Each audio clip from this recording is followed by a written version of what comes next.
نحمده ونصلي على رسوله الكريم اما بعد فاعوذ بالله من الشيطان الرجيم بسم الله الرحمن الرحيم الحمد لله رب العالمين الرحمن الرحيم مالك يوم الدين إياك نعبد وإياك نستعين اهدنا الصراط المستقيم صراط الذين أنعمت عليهم غير المغضوب عليهم ولا الضالين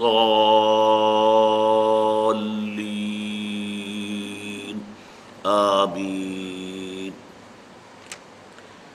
رب اشرح لي صدري ويسر لي أمري واحلل عقدة من لساني يفقهوا قولي اللهم ربنا ألهمنا رشدنا واعذنا من شرور أنفسنا اللهم أرنا الحق حقا وارزقنا اتباعه وأرنا الباطل باطلا وارزقنا اجتنابه آمین یا رب العالمین۔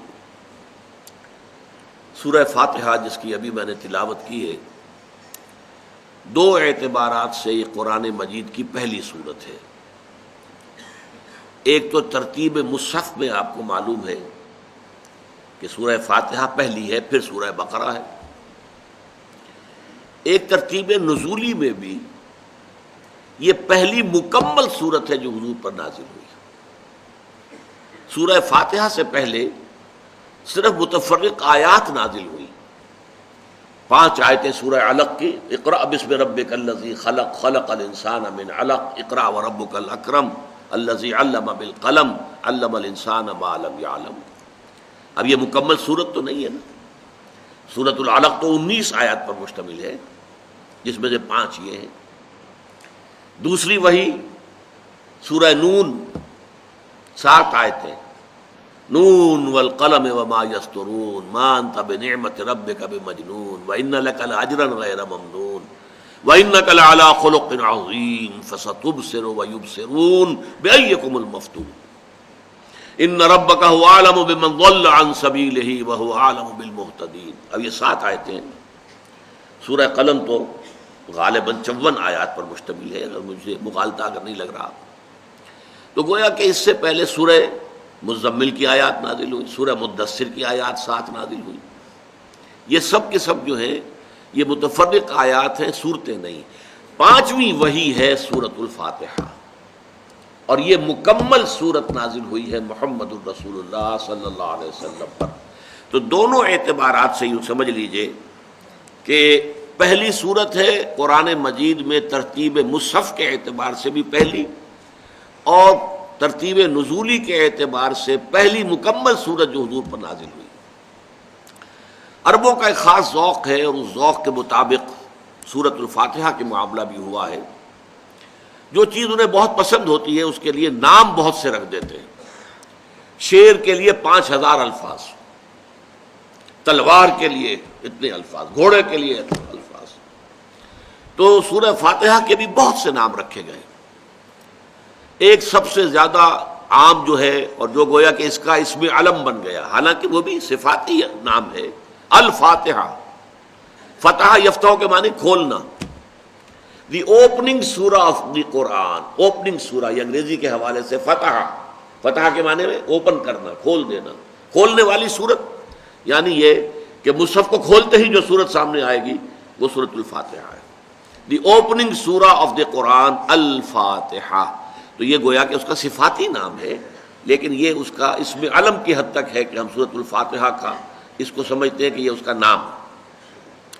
پھر اس کے ناموں میں سے ام القرآن، قرآن کی جڑ، قرآن کی ماں، اساس القرآن، قرآن کی بنیاد، السبع المثانی والقرآن العظیم، یہ بھی اس کے 2 نام ہیں۔ ایک حدیث ابھی میں آپ کو سناؤں گا اس کی روح سے۔ اصل میں یہ آیت ہے سورہ حجر کی، جس میں اللہ تعالیٰ نے اپنا احسان گنایا ہے حضور پر۔ وَلَقَدْ آتَيْنَاكَ سَبْعًا مِنَ الْمَثَانِي وَالْقُرْآنَ الْعَظِيمِ لَا تَمُدَّنَّ عَيْنَيْكَ إِلَىٰ مَا مَتَّعْنَا بِهِ أَزْوَاجًا مِّنْهُمْ۔ اے نبی، ہم نے ان کافروں کو، ان مشرکوں کو، ان غافلوں کو جو دولت دنیا کی دے رکھی ہے، کبھی آپ کی نگاہ اس کی طرف نہ اٹھے، کبھی آپ کی نگاہ ادھر نہیں اٹھنی چاہیے۔ ہم نے آپ کو جو شے دی ہے وہ سب سے بڑی قیمتی شے ہے، سبعا من المثانی والقرآن العظیم آپ کو عطا کیا ہے۔ ان کی دولت، ان کا ساز و سامان، ان کے پاس جو کچھ ہے، ان کی کوئی حیثیت نہیں اس دولت کے مقابلے میں جو ہم نے آپ کو دی۔ تو یہ جو ہے سبع من المثانی والقرآن العظیم، حدیث میں ابھی میں آپ کو سنا دوں گا، اس میں بتایا گیا یہ سورہ فاتحہ ہی کے لیے الفاظ استعمال ہوئے۔ پھر اس کو سورۃ الحمد بھی کہتے ہیں، سورۃ الشکر بھی کہتے ہیں، سورۃ الصلاۃ بھی کہتے ہیں، سورۃ السؤال بھی کہتے ہیں، سورۃ المناجات بھی کہتے ہیں، یہ الکافیہ بھی ہے، الشافیہ بھی ہے شفا دینے والی، والوافیہ بھی ہے پورا کر دینے والی، تو الراقیہ بھی ہے، اسی کے ذریعے سے جھاڑ پونچھ کی جائے۔ چنانچہ بہت سے آپ سنتے ہوں گے 41 مرتبہ سورہ فاتحہ پڑھ کر مریض کو جو ہے پھونکا جائے تو اس سے شفا ہوتی ہے۔ تو اگر کرنا ہی ہے، کوئی جھاڑ پھونک کرنی ہے، تو کسی اور شے سے نہ کرو، سورہ فاتحہ سے کرو، جو سب سے اونچی شے، جو اللہ تعالیٰ کی عظیم ترین نعمت ہے، جو اس نے اپنے نبی، اپنے محبوب محمد الرسول اللہ کو عطا کی ہے۔ جہاں تک اس کی فضیلت کا تعلق ہے، اس کے لیے اب سب سے پہلے تو آپ حدیث سن لیجئے۔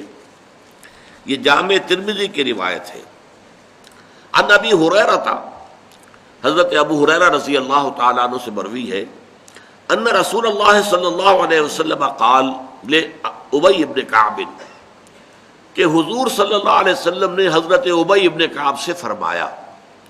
یہ ابی ابن کعب جو ہے یہ انصاری صحابہ میں سے تھے، اور یہ قرآن کے بہت بڑے عالم تھے، بہت بڑے عالم، یہاں تک کہ حضور کے اپنے الفاظ ان کے لیے یہ وارد ہوئے ہیں، اقرأہم ابی ابن کعب، میرے صحابہ میں سب سے بڑا قاری، سب سے بڑا عالم، اس لیے کہ اس وقت جو قاری ہوتا تھا وہ عالم ہوتا تھا، زبان ان کی اپنی تھی۔ آج ہمارے ہاں تو قاری وہ ہوتے ہیں جو عالم نہیں ہوتے، قرأت انہوں نے سیکھ لی ہے، بہت اچھے انداز میں وہ قرآن پڑھ سکتے ہیں، لیکن انہیں علم حاصل نہیں ہے۔ اس وقت کا معاملہ یہ نہیں تھا۔ تو عالمہم اقرأہم، سب سے بڑا قاری، سب سے بڑا عالم قرآن جو ہے وہ ابی ابن کعب ہے۔ تو ان سے بڑی محبت کے ساتھ پوچھا، اتحب ان اعلمک سورۃ، اے ابی کیا تم چاہو گے کہ میں تمہیں وہ سورت تلقین کروں، وہ سورت سکھاؤں، بتاؤں، لم ينزل فی التوراۃ ولا فی الانجیل ولا فی الزبور ولا فی القرآن مثلھا، جس کے مثل، جس جیسی کوئی سورت نہ تورات میں نازل ہوئی، نہ زبور میں نازل ہوئی، نہ انجیل میں نازل ہوئی، اور نہ ہی خود قرآن میں نازل ہوئی، یعنی بے مثل صورت۔ قرآن میں بھی اکثر و بیشتر آپ دیکھیں گے کہ جوڑوں کی شکل میں آیتیں ہمیں مل جاتی ہیں، ایک ہی مضمون مختلف پیرایوں میں قرآن میں بیان ہو جاتا ہے، لیکن یہ کہ یہ سورہ ایسی ہے کہ جس کا کوئی جوڑ جو ہے موجود نہیں۔ قال نعم یا رسول اللہ، جب حضور نے فرمایا اگر تم چاہو، کیا تم چاہتے ہو کہ میں تمہیں تلقین کروں، وہ سورت کون سی ہے؟ قال نعم یا رسول اللہ، حضرت ابی ابن کعب نے عرض کیا کہ ضرور، اے اللہ کے رسول ضرور بتائیے۔ فقال رسول اللہ صلی اللہ علیہ وسلم، اس پر حضرت حضور صلی اللہ علیہ وسلم نے فرمایا، کیف تقرأ فی الصلاۃ، اچھا ذرا مجھے سناؤ تم نماز میں کیا پڑھتے ہو؟ قال فقرأ ام القرآن، تو حضرت ابی ابن کعب نے ام القرآن یعنی سورہ فاتحہ پڑھی۔ فقال رسول اللہ صلی اللہ علیہ وسلم، اس پر فرمایا اللہ کے رسول صلی اللہ علیہ وسلم نے، والذی نفسی بیدہ، اس ذات کی قسم ہے جس کے ہاتھ میں میری جان ہے، ما انزلت فی التوراۃ ولا فی الانجیل ولا فی الزبور ولا فی القرآن مثلھا، اس سورہ فاتحہ جیسی کوئی صورت نہ قرآن میں نازل ہوئی ہے، نہ زبور میں، نہ انجیل میں، نہ تورات میں۔ وَإِنَّهَا سَبْعٌ مِّنَ الْمَثَانِي، اور یہی ہے وہ سبع مثانی جس کا سورہ ہجر میں تذکرہ کیا گیا، وَلَقَدْ آتَيْنَاكَ سَبْعًا مِّنَ الْمَثَانِي، یہ وہ 7 آیات ہیں جو بار بار پڑھی جاتی ہیں۔ اب آپ معلوم ہے آپ فجر کی نماز پڑھتے 4 مرتبہ آپ نے سورہ فاتحہ پڑھی، ظہر کی نماز پڑھتے ہیں تو آپ نے 10 مرتبہ یا 12 مرتبہ سورہ فاتحہ پڑھی کہ نہیں پڑھی؟ اسی طریقے سے رات کی عشاء کی نماز پڑھتے سورہ فاتحہ بار بار دہرائی جانے والی، 7 ایسی آیتیں جو بار بار دہرائی جاتی ہیں۔ اور والقرآن العظیم، اور یہ خود اپنی جگہ پر قرآن عظیم ہے، اپنی جگہ پر اس کا رتبہ کیا ہے؟ یہ قرآن عظیم، بہت بڑا قرآن یہ ہے، الذی اعطیتہ، یہ وہ قرآن عظیم ہے جو اللہ تعالیٰ کی طرف سے مجھے عطا کیا گیا ہے۔ حضرت انس سے رضی اللہ تعالیٰ عنہ، یہ حاکم کے اندر روایت موجود ہے کہ یہ افضل القرآن ہے، قرآن مجید کی سب سے فضیلت والی صورت۔ اور مسند عن عبداللہ ابن عباس رضی اللہ تعالیٰ عنہ یہ الفاظ آئے ہیں کہ یہ 2/3 قرآن کے مساوی ہے۔ بہرحال یہ اس کی فضیلت کے لیے کچھ میں نے حوالے آپ کو دے دیے۔ اب آئیے چوتھی بات، یہ نماز کا جزو لازم ہے۔ اصل نماز یہی ہے۔ یہ تو بعد میں آپ کو ایک حدیث قدسی سناؤں گا انشاءاللہ، اگلا جو درس ہوگا اس کے حوالے سے بہت سی باتیں واضح ہوں گی۔ اس وقت یہ ہے کہ اصل نماز یہی ہے، یہ سورہ فاتحہ۔ چنانچہ میں آپ کو حدیث سنا رہا ہوں جو صحیح بخاری میں بھی ہے، صحیح مسلم میں بھی ہے، جامع ترمذی میں بھی ہے، سنن ابی داود میں بھی ہے، سنن نسائی میں بھی ہے، اور بہت سی کتابوں میں موجود ہے۔ اور یہ عن عبادہ بن صامت رضی اللہ تعالی عنہ، حضرت عبادہ بن صامت سے ہے مرفوعا کہ حضور نے فرمایا لا صلاۃ لمن لم یقرأ بفاتحۃ الکتاب، اس شخص کی کوئی نماز نہیں ہے جس نے کہ سورہ فاتحہ کی تلاوت نہیں کی۔ اب اس سے ہمارے ہاں ایک بڑا اختلاف پیدا ہوا، وہ نوٹ کر لیجیے۔ ایک رائے یہ ہے آپ اگر علیحدہ نماز پڑھ رہے ہیں تو ظاہر بات ہے کہ آپ کو ہر رکعت میں خود پڑھنی ہی پڑھنی ہے سورہ فاتحہ۔ جب باجماعت پڑھ رہے ہیں اب کیا شکل ہو، امام پڑھ رہا ہے سورہ فاتحہ تو کیا مقتدی کو بھی پڑھنی چاہیے؟ اس حدیث میں جو الفاظ کی شدت ہے اس کی بنا پر رجحان یہ ہوتا ہے کہ یقیناً اس صورت میں ہر شخص کو لا صلاۃ لمن لم یقرأ بفاتحۃ الکتاب، جس نے کہ فاتحہ کی تلاوت نہیں کی، قرأت نہیں کی، اس کی کوئی نماز ہی نہیں۔ تو یہ موقف ہے امام شافعی کا، یہی مسلک ہے ہمارے اہل حدیث بھائیوں کا کہ آپ چاہے اکیلے نماز پڑھ رہے ہو، چاہے امام کے پیچھے پڑھ رہے ہو، اور چاہے امام جو ہے وہ جہری رکعت پڑھا رہا ہے اور چاہے سری رکعت پڑھا رہا ہے۔ خاموشی والی رکعت سورہ، آپ کو معلوم ہے کہ نماز جو ظہر اور عصر کی ہے تو چاروں رکعتیں جو ہے وہ سری ہیں، مغرب کے اندر آ کر 2 جہری ہیں 1 سری ہے، عشاء میں آ کر 2 جہری ہیں 2 سری ہیں، سورہ اور نماز فجر کے اندر دونوں جو ہیں وہ جہری ہیں۔ تو چاہے جہری ہو چاہے سری ہو، آپ کو بھی لازماً جو مقتدی ہے اسے بھی سورہ فاتحہ پڑھنی ہوگی۔ اب اس کے لیے انہوں نے یہ طریقہ جو ہے تلقین کیا ہے کہ امام تیزی سے نہ پڑھے، رک رک کر پڑھے، الحمدللہ رب العالمین، اس کے بعد اتنا وقفہ دے دے کہ جو مقتدی ہے وہ بھی کہہ لیں اپنے دل میں یا پڑھ لیں الحمدللہ رب العالمین الرحمن الرحیم۔ تو یہ رک رک کر پڑھنا، خاص طور پر اگر آپ کو موقع ہوا ہو کسی اہل حدیث امام کی امامت میں نماز ادا کرنے کا، تو آپ دیکھیں گے کہ بڑا فرق ہے۔ ہمارے جو حنفی امام الحمدللہ رب العالمین الرحمن الرحیم مالک یوم الدین ایاک نعبد و ایاک نستعین، 4 آیتیں جو ہیں وہ بھی ایک ساتھ میں پڑھ جائیں گے، لیکن یہ کہ عام طور پر جو اہل حدیث حضرات ہیں وہ رک رک کر ٹھہر ٹھہر کر پڑھتے ہیں، ترتیل کے انداز میں پڑھتے ہیں۔ یا پھر دوسری شکل انہوں نے ایک اور کی ہے، یہ آپ سعودی عرب میں جب کبھی نماز پڑھیں گے اور آپ پڑھی ہو آپ نے، تو وہاں آپ دیکھیں گے کہ امام جو ہے وہ سورہ فاتحہ پڑھنے کے بعد کوئی 1 منٹ جو ہے خاموش رہتا ہے، تاکہ آپ اب جو مقتدی ہیں وہ اس وقفے میں وہ اب سورہ فاتحہ پڑھ لیں، پھر وہ قرات کرے گا، کوئی اور آیات اس نے شامل کرنی ہے تو بعد میں شروع کرے گا، درمیان میں وقفہ ہوگا۔ لیکن ایک مسلک یہ ہے، اور یہ مسلک جو ہے یہ در حقیقت قرآن مجید کی ایک آیت کے اوپر مبنی ہے۔ سورہ اعراف کے آخر میں فرمایا گیا وَإِذَا قُرِئَ الْقُرْآنُ فَاسْتَمِعُوا لَهُ وَأَنصِتُوا، جب قرآن پڑھا جا رہا ہو تو توجہ سے اسے سنو، خود خاموش رہو۔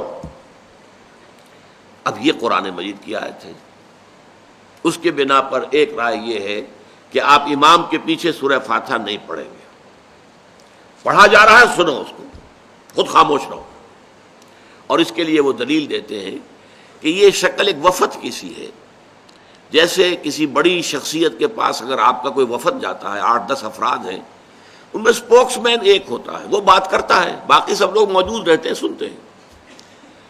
اسی طریقے سے امام جو ہے وہ گویا کہ آپ کا نمائندہ ہے، اور وہ پڑھ رہا ہے الحمدللہ رب العالمین الرحمن الرحیم مالک یوم الدین، تو امام کی قرأت ہی آپ کی بھی قرأت ہو گئی۔ گویا کہ اس آیت سے، اس حدیث سے اختلاف نہیں ہے، اس کی تعبیر سے اختلاف ہے کہ امام کا قرأت کر لینا در حقیقت مقتدیوں کی طرف سے بھی قرأت ہے۔ اس میں جو حنفی مسلک ہے وہ بہت سخت ہے، اور وہ یہ ہے کہ چاہے سری نماز ہو اور چاہے جہری ہو، ہر کسی بھی حالت میں مقتدی جو ہے وہ سورہ فاتحہ نہیں پڑھے گا۔ اب اس میں ذرا سا سوال پیدا ہوتا ہے کہ جہری رکعت میں تو اس آیت کا اطلاق ہو جائے گا کہ وَإِذَا قُرِئَ الْقُرْآنُ فَاسْتَمِعُوا لَهُ وَأَنصِتُوا، سری میں تو اس آیت کا اطلاق نہیں ہوتا۔ بہرحال یہ مسلک ہے، امام شافعی کا ایک انتہا پر ہے، ہر صورت میں سری ہو یا جہری ہو آپ کو پڑھنی ہی پڑھنی ہے، اور امام ابو حنیفہ دوسری انتہا پر ہیں کہ چاہے سری ہو چاہے جہری ہو کسی شکل میں نہیں پڑھنا۔ امام مالک کا مسلک ہے درمیان میں، اور میں اس میں کوئی جھجک محسوس نہیں کرتا کہ میں آپ کے سامنے عرض کر دوں کہ میں اس پر عمل پیرا ہوں۔ وہ کیا ہے؟ جہری نماز میں خاموش رہو اور سنو، اس آیت کا اطلاق ہو جائے گا جب بلند آواز سے پڑھ رہا ہے امام تو پوری توجہ، فاستمعوا لہ، اپنی پوری توجہ کو اس کے سننے کے اوپر مرکوز کر دو اور خود خاموش رہو۔ سری رکعت میں البتہ جبکہ وہ بھی خاموشی سے پڑھ رہا ہے، آپ بھی خاموشی سے پڑھ رہے ہیں۔ بہرحال ان چیزوں میں میں نے یہ سب کچھ بیان کیا ہے، تو اس سے جو میرا مقصود ہے وہ یہ ہے کہ معلوم ہو جائے کہ اس میں کوئی بڑی بنیادی بات نہیں ہے، نہ یہ کہ جو حنفی ہیں وہ اس حدیث کا انکار کرتے ہوں کہ لا صلاۃ لمن لم یقرأ بفاتحۃ الکتاب، کیسے وہ انکار کریں گے، اور نہ ہی کوئی جو حنبلی ہے یا اہل حدیث ہے وہ قرآن کی اس آیت کا اختلاف سے جو ہے وہ اختلاف کر سکتا ہے کہ اذا قرئ القرآن فاستمعوا له وانصتوا، لیکن یہ کہ اس کے پھر اس سے جو احکام کا استنباط ہے اس میں اختلاف ہو جاتا ہے، تو اس کو نہیں سمجھنا چاہیے کہ یہ کوئی بہت بڑی اہمیت والی بات ہے۔ اب آئیے، اصل نماز سورہ فاتحہ ہے۔ اس کو میں اصل میں عرض کروں گا جیسا کہ میں نے آپ سے بتایا کہ ایک حدیث قدسی کے اعتبار سے کہ جس میں الفاظ آتے ہیں کہ قسمت الصلاۃ بینی و بین عبدی نصفین، میں نے نماز کو اپنے اور اپنے بندے کے درمیان آدھا آدھا تقسیم کر لیا، فنصف لی و نصف لعبدی ولعبدی ما سال، اس کا آدھا حصہ میرے لیے ہے اور آدھا میرے بندے کے لیے، اور میرے بندے کے لیے ہے جو اس نے مانگا میں نے دیا۔ تفصیل سے گفتگو ہوگی اس حدیث پر انشاءاللہ۔ یہ مسلم شریف کی روایت ہے حضرت ابو ہریرہ رضی اللہ تعالیٰ عنہ سے۔ ان الفاظ کے بعد پھر ساری شرح بیان کی گئی ہے سورہ فاتحہ کی، کہ جب بندہ کہتا ہے الحمدللہ رب العالمین، اللہ فرماتا حمدنی عبدی، میرے بندے نے میری حمد کی ہے۔ بندہ کہتا ہے الرحمن الرحیم، اللہ فرماتا مجدنی عبدی، میرے بندے نے میری تمجید، میری بزرگی کا بیان کیا۔ جب بندہ کہتا مالک یوم الدین، اللہ فرماتا اثنا علی عبدی، میرے بندے نے میری ثنا کی ہے۔ جب بندہ کہتا ہے ایاک نعبد و ایاک نستعین، تو اللہ فرماتا ھذا ما بینی و بین عبدی، یہ میرے اور میرے بندے کے درمیان ہے۔ ولعبدی ما سأل، میرے اور میرے بندے کے درمیان ہے، کس معنی میں؟ یہ معاہدہ ہے میرا اور میرے رب بندے کا کہ میری ہی بندگی کرے گا، مجھے سے مدد مانگے گا، اور جو اس نے مدد مانگی ہے میں نے دی، گرانٹڈ۔ اور پھر جب بندہ کہتا ہے اہدنا الصراط المستقیم صراط الذین انعمت علیہم غیر المغضوب علیہم ولا الضالین، تو اللہ فرماتا ھذا لعبدی، یہ میرے بندے کے لیے اور میرے بندے کے لیے ہے جو اس نے مجھ سے مانگا۔ اس اعتبار سے اصل نماز قسمت الصلاۃ بینی و بین عبدی نصفین، اس صلاۃ کے اعتبار سے جان لیجئے کہ اس کے اندر جو ہے سورہ فاتحہ ہی کی شرح آئی ہے، تو گویا کہ اصل نماز سورہ فاتحہ ہے۔ ایک اور اس کا جو تمہیدی مضمون آ جائے، اس کی آیات کا معاملہ جو ہے 7 آیات متفق علیہ، سب کے نزدیک 7 آیتیں۔ اب دیکھیے گڑبڑ واقع ہو جائے گی، شوافع کے نزدیک، اہل حدیث حضرات کے نزدیک آیت بسم اللہ بھی جو ہے وہ اس کا حصہ ہے، تو آیت نمبر 1 ہوئی بسم اللہ الرحمن الرحیم، اور الحمدللہ رب العالمین آیت نمبر 2 ہو گئی، لیکن آخر میں آ کر غیر المغضوب علیہم ولا الضالین اور صراط الذین انعمت علیہم غیر المغضوب علیہم ولا الضالین، دو آیتوں کو انہوں نے ایک بنا دیا، اس لیے تعداد 7 کی 7 رہ گئی، چونکہ 7 من المثانی قرآن میں آ چکا ہے، حدیث میں آ چکا ہے، یہ 7 ہیں جو دہرائی جانے والی ہیں، لہذا تعداد کے اعتبار سے اس میں کوئی اختلاف نہیں، چاہے کسی نے آیت بسم اللہ کو اس کا جز مانا تو اس نے صراط الذین انعمت علیہم غیر المغضوب علیہم ولا الضالین، ان دونوں کو ایک آیت مانا ہے۔ لکھنے میں بھی آتا ہے، ان دونوں کے درمیان گول دائرہ نہیں آتا، 5 لکھا ہوا ہوتا ہے، گول دائرہ آیت کے مکمل متفق علیہ ہونے کی علامت ہے۔ یہ اگر آپ قرآن مجید میں دیکھیں گے تو یہ جو چیزیں ہیں یہ بھی در حقیقت کسی بنیاد پر ہیں۔ اب اصل بات یہ سمجھنی ہے کہ اس آیت کا موضوع کیا ہے، اس سورت کا۔ پہلے ترجمہ کر لے، الحمدللہ رب العالمین، کل شکر اور کل ثنا اللہ کے لیے ہے جو تمام جہانوں کا مالک اور پروردگار ہے۔ تفصیل بعد میں آئے گی، اس وقت صرف یہ کہ یہ ترجمہ یا ترجمانی آپ سمجھ لیجیے۔ الرحمن الرحیم، رحمان ہے اور رحیم ہے، تفصیل ہم پڑھ چکے، رحمان سے مفہوم کیا اور رحیم سے کیا۔ مالک یوم الدین، جزا و سزا کے دن کا مختار مطلق، وہی فیصلہ کرے گا اور کوئی آڑے نہیں آ سکے گا، جیسے کہ قرآن میں آتا ہے لمن الملک اليوم للہ الواحد القہار، اعلان کیا جائے گا آج کس کے ہاتھ میں ہے اختیار اور بادشاہی۔ دنیا میں تو بادشاہ بنے بیٹھے ہوئے تھے، فرعون بھی تھا اور نمرود بھی تھا اور یہ بھی تھے اور وہ بھی تھے اور بش بھی ہے اور وہ فلاں بھی تھے، لیکن آج لمن الملک اليوم، آج کس کے ہاتھ میں بادشاہی ہے؟ للہ الواحد القہار، آج اور کسی کے پاس کوئی اختیار نہیں۔ مالک یوم الدین، ایاک نعبد و ایاک نستعین۔ اب ایک نقطہ نوٹ کر لیجئے گا، یہاں غیاب سے حضور کی طرف منتقل ہو گیا معاملہ۔ جب ہم کہہ رہے تھے الحمدللہ رب العالمین، ہم براہ راست اللہ سے مخاطب نہیں تھے، الحمد لکا نہیں کہا ہم نے، اے اللہ تیرے لیے ہم نے نہیں، الحمدللہ رب العالمین، یہ ہم غیب میں رہتے ہوئے اللہ کی مدح کر رہے ہیں۔ الرحمن الرحیم، مالک یوم الدین، اب تخاطب ہو گیا ایاک نعبد و ایاک نستعین، اے رب ہم تیری ہی بندگی اور پرستش کرتے ہیں اور کرتے رہیں گے۔ یہ 2 ترجمے کیوں کیے میں نے؟ عربی زبان میں فعل مضارع میں دونوں چیزیں موجود ہیں، فعل حال بھی اور فعل مستقبل بھی۔ کرتے ہیں یہ اظہار حال ہے، کرتے رہیں گے یہ ایک عہد ہے، یہ وعدہ ہے، قول و قرار ہے، اور تجھ ہی سے مدد چاہتے ہیں اور چاہتے رہیں گے۔ اہدنا الصراط المستقیم، ہمیں سیدھے راستے کی ہدایت بخش۔ صراط الذین انعمت علیہم، راستہ ان کا جن پر تیرا انعام نازل ہوا، تو نے انعام فرمایا، غیر المغضوب علیہم، جو نہ تو مغضوب علیہم تھے کہ ان پر تیرا غضب نازل ہوا ہو، ولا الضالین، اور نہ گمراہ تھے کہ وہ راہ حق سے بھٹک گئے ہو۔ آمین، اے اللہ ایسا ہی ہو۔ یہ آمین کا لفظ بھی نوٹ کر لیجئے، یہ لازم ہے، البتہ فرق کیا ہے؟ وہی بالجہر کہیں گے یا خاموشی سے کہیں گے، اس میں اختلاف نہیں ہے، کہنا ضرور ہے آمین۔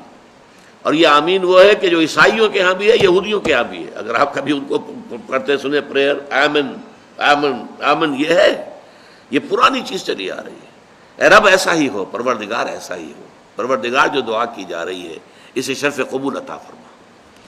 اب اصل میں سوال ہے، یہ ہے فلسفیانہ سوال،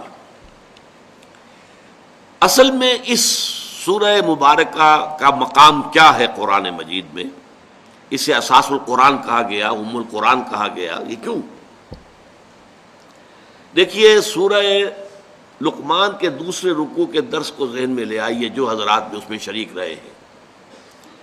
ایک مضمون جو بڑی وضاحت سے میں نے اس وقت بیان کیا تھا، وہ کیا تھا؟ انسان بحیثیت انسان اگر اس کی فطرت کج نہ ہو جائے، مسخ نہ ہو جائے، پرورٹڈ نیچر نہ ہو، فطرت سلیمہ، اور اس کے ساتھ ہی عقل سلیم ہو، عقل سیدھی راستے کے اوپر چلنے والی ہو، تو بعض حقائق کائنات کے ایسے ہیں کہ جن تک وہ از خود پہنچ جاتا ہے۔ حضرت لقمان نہ نبی تھے نہ کسی نبی کے پیرو تھے، ہاں فطرت سلیمہ اور عقل سلیم سے اللہ تعالیٰ نے انہیں نوازا تھا، جس کے نتیجے میں انہیں حکمت حاصل ہو گئی۔ وَلَقَدْ آتَيْنَا لُقْمَانَ الْحِكْمَةَ أَنِ اشْكُرْ لِلَّهِ، ہم نے لقمان کو حکمت عطا کی کہ شکر کر اللہ کا۔ لیکن یہ شخص جو ہے، جو یہاں تک تو پہنچ گیا، یہاں تک بھی پہنچ گیا، سورہ لقمان میں ہم نے دیکھا یا بنی انہا ان تکن مثقال حبۃ من خردل فتکن فی صخرۃ او فی السماوات او فی الارض یأت بها اللہ ان اللہ لطیف خبیر، اے میرے بچے، نیکی یا بدی چاہے رائی کے دانے کے ہم وزن ہو اور چاہے وہ کسی چٹان میں ہو، زمین کے پیٹ میں ہو یا خلاؤں اور فضاؤں میں ہو، اللہ اسے لے آئے گا۔ اللہ باریک بین ہے اور باخبر ہے۔ تو فطرت انسانی اور عقل انسانی کے نتیجے میں دو چیزوں تک تو انسان، فطرت سلیمہ رکھنے والا انسان، عقل سلیم کی دولت سے مالا مال انسان خود پہنچ جائے گا، اللہ کو پہچان لے گا، اور جزائے اعمال کہ نیکی اور بدی کی جزا ضرور ہوگی، ان دو چیزوں کو پہچان لے گا۔ ان دونوں کے نتیجے میں یہ بھی میں عرض کر چکا ہوں، شکر کا نتیجہ کیا نکلتا ہے؟ اگر آپ کے ساتھ کسی نے کوئی بھلائی کی تو آپ اس کے ساتھ بھلائی کریں گے کہ نہیں؟ ہل جزاء الاحسان الا الاحسان، ہاں فطرت آپ کی کج ہو چکی ہے تو بات دوسری ہے، لیکن یہ کہ اگر آپ کی فطرت سالم ہے، سلیم ہے، صحت مند ہے، تو اگر کسی نے آپ کے ساتھ بھلائی کی ہے تو آپ بھی چاہیں گے اس کے ساتھ بھلائی کریں، تو کوئی بدلہ دیں اسے۔ اور اگر وہ ہستی اتنی بلند ہے کہ آپ اس کو کوئی بدلہ دے ہی نہیں سکتے، والدین کے بارے میں تو آپ کو معلوم ہے کہ آپ نے بڑھاپے میں ان کی خدمت کر لی اور اچھی طرح کر لی، حق ادا کر دیا، تو کسی درجے میں انہوں نے جو پال پوس کر تم پر احسان کیا تھا، کسی درجے میں اس احسان کا بدلہ ہو گیا۔ لیکن وہ اللہ، وہ بلند و بالا، اور وہ اللہ سے پہلے جن لوگوں نے یہ سمجھا کہ سورج ہے در حقیقت ہمارا پروردگار، اسی کی گرمی سے ہماری فصلیں پکتی ہیں، اسی کی وجہ سے ہماری ہوائیں چلتی ہیں، بارشیں آتی ہیں، لہذا اب سورج کو اس کی خدمات کا آپ کیا عوض دیں گے؟ وہ بدلہ دے سکتے ہیں؟ نہیں، لہذا ہاتھ جوڑ کر سر جھکا دیا، ڈنڈوت کر دی، بس۔ یہ جذبہ عبادت جو ہے یہ جذبہ شکر کا نتیجہ ہے۔ جس ہستی نے آپ پر احسان کیا ہے، آپ اس کے احسان کا بدلہ کچھ اور نہیں دے سکتے، تو حمد کیجئے، ثنا کیجئے، ہاتھ جوڑیے، ڈنڈوت کیجئے، سجدہ کیجئے، یہ اس کا۔ لہذا اب اس کے بعد جو آئی آیت ایاک نعبد و ایاک نستعین، اللہ کو پہچان لیا، الحمدللہ رب العالمین الرحمن الرحیم مالک یوم الدین، اس کا منطقی نتیجہ ایاک نعبد و ایاک نستعین۔ اس سے آگے بات آئی، مقطع میں آپ پڑھی ہے سخن بسترانہ بات، یہاں تک تو انسان پہنچ گیا، اب عملی زندگی کے اندر کیا کرے کیا نہ کرے۔ یہاں عقل انسانی اور فکر انسانی تھک ہار کر زمین پر گر کر گھٹنے ٹیک کر اللہ سے دعا مانگنے پر مجبور ہے۔ اے اللہ مجھے معلوم نہیں ہے، آپ کو معلوم ہے انفرادی معاملات میں تو پھر بھی انسان کے اندر جو اللہ نے ایک روشنی رکھتی ہے، الہمہا فجورہا و تقواہا، انسان کو معلوم ہے نیکی کیا ہے بدی کیا ہے، اگرچہ اس میں بھی انسان ٹھوکر کھا جاتا ہے، لیکن اجتماعی معاملات، انسانی زندگی کے اندر جو اجتماعی مسائل ہیں ان کے حل کے ضمن میں انسان بالکل بے بس ہے، لاچار ہے، اور اس کے سوا کوئی اور چارہ کار اس کے پاس نہیں ہے کہ وہ اللہ تعالیٰ سے گھٹنے ٹیک کر دعا کرے، اے اللہ سیدھا راستہ تو دکھا۔ دیکھیے تین پرابلمز ایسے ہیں انسانی تمدن کے جن کا کوئی حل انسان نہیں کر سکتا۔ سب سے پہلا مسئلہ اور سب سے پرانا مسئلہ، ابدی مسئلہ ہمیشہ سے ہے، جب سے انسان ہے، عورت اور مرد کے حقوق و اختیارات میں کیا تقسیم ہونی چاہیے۔ آپ کو معلوم ہے افراط و تفریط، یا تو عورت کو ملکیت بنا دیا گیا، جیسے بھیڑ بکری جو ہے آپ کے کھوٹے سے باندھ رکھی ہے، ایسے ایک عورت بھی باندھی ہوئی ہے، وہ آپ کی ملکیت ہے، اس کے کوئی حقوق نہیں ہے، اس کا کوئی لیگل سٹیٹس نہیں، اس کا کوئی تشخص نہیں، کوئی ہے ہی نہیں۔ یا وہ انتہا ہوگی اور یا وہ انتہا ہے جو آج آ گئی ہے، بالکل مرد کے شانہ بشانہ، ساری تخلیقی مصلحتوں کو چھوڑا، ساری جو بھی انسان کی جو انیٹومیکل جو بھی ڈفرینسز ہیں ان کو چھوڑا، جو سائیکولوجیکل فرق ہے ان کی تخلیق میں اس کو بھی ایک جیسے برابر، نہیں قطعاً نہیں۔ ان دونوں کے درمیان کیا توازن ہے؟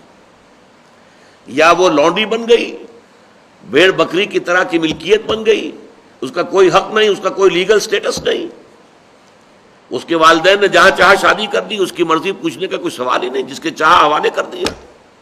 وہ آج جو چل رہی ہے ونی کی رسم، وہ عورت کا کیا اختیار اس کے اندر ہے، اس بچیوں کا کیا اختیار ہے؟ وہ 1.5 سال کی ایک بچی بھی دے دی گئی ہے، انا للہ و انا الیہ راجعون، جو چاہے کریں۔ یہ تو ایک انتہا ہے۔ دوسری انتہا بالکل برابر، نتیجہ کیا نکلا ہے؟ بالکل برابر میں خاندانی نظام برباد ہو گیا، اس لیے کہ ایک ادارے کے 2 سربراہ برابر اختیار والے نہیں ہو سکتے۔ کسی محکمے کے 2 ڈائریکٹر ہو سکتے ہیں،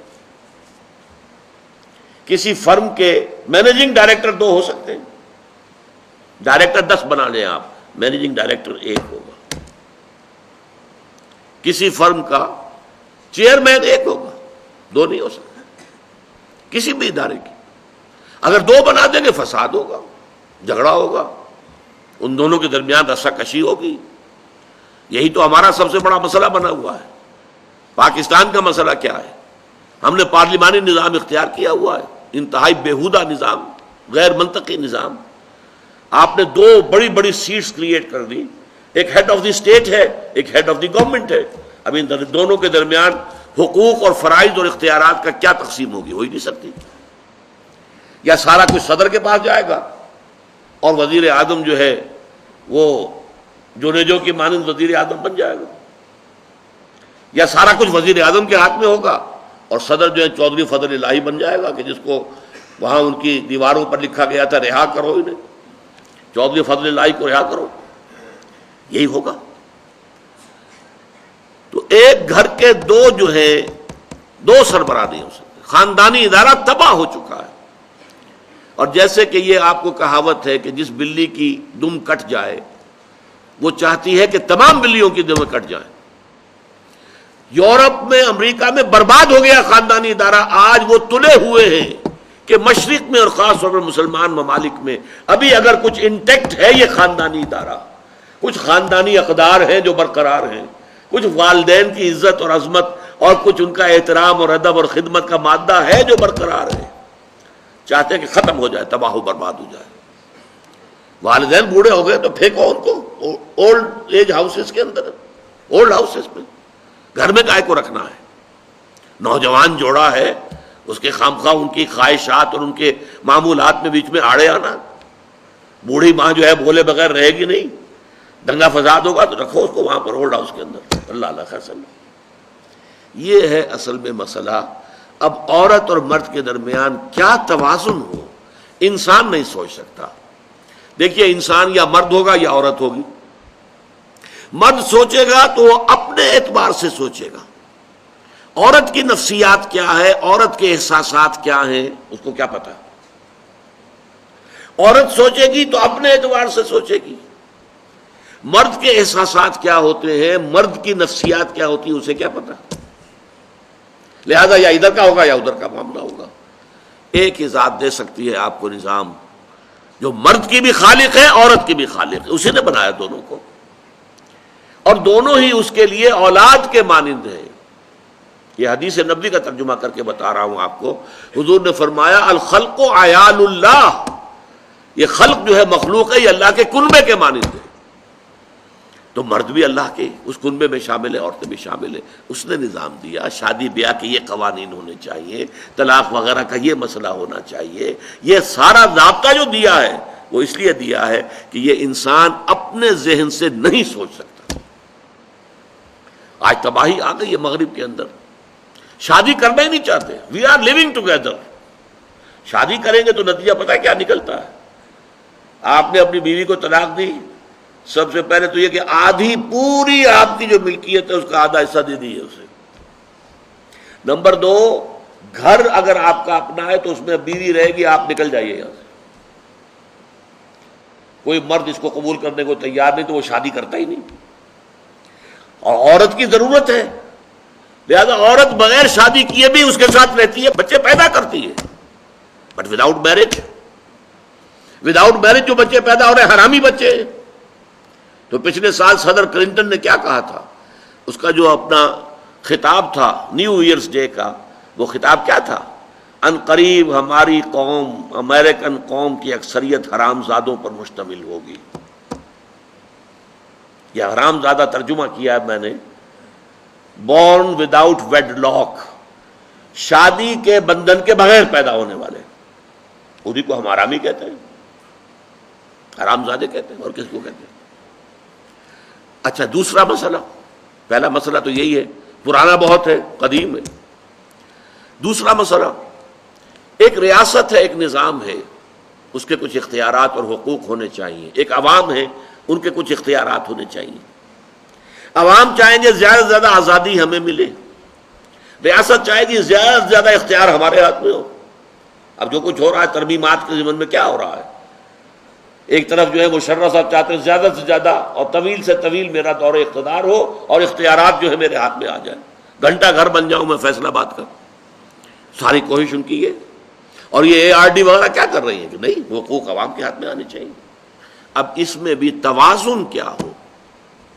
یا ٹوٹلیٹیرین سٹیٹ وجود میں آ جاتی ہے جو رشیا میں تھی، USSR میں تھی، عوام کے کوئی حقوق نہیں، no freedom of speech, no freedom of association, نہ تم اپنے خیالات کا اظہار کر سکتے ہو، نہ تم کو جماعت بنا سکتے ہو.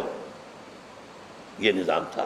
کام کرو، ویجز لو، بس اللہ اللہ خیر صلی اللہ، حیوانوں کی طرح پر کہ صرف راتب دے دیا جائے گا، باقی تمہیں کوئی تمہاری ایکسپریشن، کوئی اپنے خیالات کا اظہار، کوئی فریڈم آف ایسوسیشن نہیں. امریکہ دوسری انتہا پر، مادر پدر آزاد. دو مرد شادی کرنا چاہتے کر لیں، ایک مرد بیوی ہو جائے گا اور ایک مرد شوہر ہو جائے گا. لیگلی قانون کے نزدیک ریکگنائزڈ ہوگا. ایک آزادی کی وہ انتہا ہے. گیز، ہومو سیکشولز، وہ وہاں جلوس نکالتے ہیں، بڑے ٹھاٹ سے نعرے لگاتے ہوئے گزرتے ہیں. وہ ہنستے ہیں، ہم لوگوں پر ہنستے ہیں کہ پاگل لوگ ہیں یہ جو اس کو ہومو سیکشولیٹی کو بری شے سمجھتے ہیں. اور نیو یارک کا جو میئر ہے وہ لیڈ کرتا ہے پروفیشن. کیوں کرتا ہے؟ اسے اگلا بھی الیکشن لڑنا ہے اور گیز کے ووٹس بہت ہیں. اس سے اندازہ کیجئے کہ کتنی پرسنٹیج وہاں گیز کی ہو چکی ہے، ہومو سیکشولز کی. یہاں تک کہ طے کر دیا گیا ہے مذہبی میدان میں بھی گیز کو اجازت ہے، وہ پادری بن سکتے ہیں. گیز ہیں، ہومو سیکشولز ہیں، فطرت کے خلاف کام. یا وہ آزادی ہے. تو کہاں ہے بیلنس؟ انسانی ذہن کے لیے ناممکن ہے اس بیلنس کا تلاش کرنا. نمبر 3، سرمایہ اور محنت. پروڈکشن جو بھی ہوتی ہے دو چیزوں سے ہوگی. سرمایہ دار تھا، اس نے کارخانہ لگایا ہے، اتنے کروڑ روپے لگا دیے ہیں، یہ کیا ہے وہ کیا ہے، یہ سرمایہ ہے. لیکن وہ کیا کر لے گا اکیلا؟ 10,000 آدمی کام کر رہا ہے، لیبر ہے. اب جو کچھ بھی بن رہا ہے، جو پروڈکٹ بن رہا ہے اور جو اس سے آمدنی ہو رہی ہے، اس میں دونوں کے حصہ ہے، لیبر کا بھی حصہ ہے اور سرمایہ کا بھی حصہ ہے. لیکن منافع میں کتنا حصہ سرمایہ کا ہوگا، کتنا لیبر کا ہوگا، کون طے کرے گا؟ یا تو سرمایہ داری بن جائے گی، صاحب میں تو آپ کو 10 روپے دے سکتا ہوں ڈیلی ویج، منظور ہے تو کام کیجئے ورنہ چاہیے دفع ہو جائیے. اور بہت سے آپ کے بھائی موجود ہیں جو 10 روپے پر کام کرنے کے لیے تیار ہو جائیں گے. ساری دولت سمٹ کر جا رہی ہے کارخانے دار کے ہاتھ میں. کیپٹلزم، جو کیپٹل ہے، جو سرمایہ ہے، اصل جو ہے دولت اسی کی طرف، روپے کو روپیہ کھینچتا ہے، پیسے کو پیسہ کھینچتا ہے. لہذا امریکہ میں آپ کو ایسے لوگ مل جائیں گے جنہیں اپنی دولت کا اندازہ نہیں ہے کہ کتنی دولت ان کے پاس ہے. بلینز آف ڈالر کا ایک ایک چیک لکھ سکتے ہیں، اور یہودی ہے وہ. دوسری طرف امریکہ میں آپ کو گھیٹوز مل جائیں گے، گھیٹوز. اور ایک ہی جزیرہ ہے مینہٹن، کوئی 11 میل لمبا ہے، چوڑائی کہیں 2-3 میل ہے، کہیں ذرا زیادہ ہے. اس کے ساؤتھ میں جہاں یہ دو بڑے بلڈنگیں کھڑی تھی جو گرائی ہیں، جو بھی تھے دہشت گرد، یہاں پر یہ اس کا ریچسٹ حصہ ہے، پوری دنیا کی دولت یہاں جمع ہے، سارے بینک وہاں ہیں، اور اسی جزیرے کے شمالی علاقے کے اندر گھیٹوز ہیں، افرو امریکنز، کالے امریکی، یوں سمجھیے کہ سب ہیومن لیول پر رہ رہے ہیں، حیوانوں کی طرح زندگی گزار رہے ہیں۔ یہ ڈسپیرٹی نظر آ جائے تو اب عدل و انصاف کی کیا شکل ہو؟ یا وہ ہے جو رشیا میں اور یو ایس ایس آر میں تھا، یا یہ ہے جو امریکہ میں اور اس کے الائز کے اندر ہے۔ یہ ہے وہ مسئلہ جہاں انسان ہاتھ جوڑ کر گھٹنے ٹیک کر اللہ سے دعا کرنے پر مجبور ہے، اے اللہ تو نے مجھے فطرت سلیمہ بخشی، اے اللہ تو نے مجھے عقل سلیم سے نوازا، اے اللہ میں نے تجھے پہچان لیا کہ کل شکر اور کل ثنا کا مستحق تو ہی ہے، اے اللہ میں نے تجھے پہچان لیا کہ تو تمام جہانوں کا پروردگار اور مالک ہے، اے اللہ میں نے تجھے پہچان لیا جزا و سزا کے دن کا مالک و مختار مطلق تو ہے، اے اللہ میں نے طے کر لیا ہے تیری ہی بندگی کرتا ہوں اور کروں گا، اور تیری ہی تو ہی سے مدد چاہتا رہوں گا، لیکن اے اللہ میں مجبور ہوں، میری عقل جو ہے میرا ساتھ نہیں دیتی، کروں کیا، چلوں کس راستے پر، کون سے راستے پر؟ یہ عملی حصہ ہے دین کا، وہ سارا تھا فکری نظری ایمانی حصہ، الحمدللہ رب العالمین الرحمن الرحیم مالک یوم الدین، یہ کیا ہے؟ یہ ایمانی فکری نظریاتی حصہ ہے۔ عملی حصہ کیا؟ اہدنا الصراط المستقیم، ہمیں سیدھے راستے کی ہدایت بخش، صراط الذین انعمت علیہم، راستہ ان کا جن پر تیرا انعام ہوا، تیرے پسندیدہ بندے جو ہوئے، غیر المغضوب علیہم، جو مغضوب علیہم نہیں ہوئے، ان پر تیرا غضب نہیں آیا، غصہ نہیں آیا، ولا الضالین، اور نہ ہی وہ سیدھے راستے سے بھٹکے۔ یہ ہے سورہ فاتحہ کا مقام، گویا کہ اصل میں یہاں پر قرآن مجید اس کے اصل مخاطب کون ہے؟ وہ سلیم الفطرت لوگ، وہ سلیم العقل لوگ، جنہیں قرآن کہیں کہتا ہے الذین یعقلون، کہیں کہتا ہے الذین یفقہون، کہیں کہتا ہے اولو الالباب، ہوش مند لوگ۔ یہ وہ لوگ ہیں کہ قرآن مجید اصل میں ان سے مخاطب ہے، اور وہ خود سفر طے کر کے اللہ کی ذات تک، معرفت خداوندی تک تو پہنچ گئے ہیں، لیکن اب عملی زندگی کے اندر رہنمائی کے لیے درخواست کر رہے ہیں، اہدنا الصراط المستقیم صراط الذین انعمت علیہم غیر المغضوب علیہم ولا الضالین۔ یہی وجہ ہے کہ فوراً سورہ بقرہ شروع ہوتی ہے، الف لام میم ذالک الکتاب لا ریب فیہ ھدی للمتقین، یہ ہدایت ہم تمہیں دے رہے ہیں۔ یہ قرآن جواب ہے اس دعا کا، اہدنا الصراط المستقیم صراط الذین انعمت علیہم غیر المغضوب علیہم ولا الضالین، آمین یا رب العالمین۔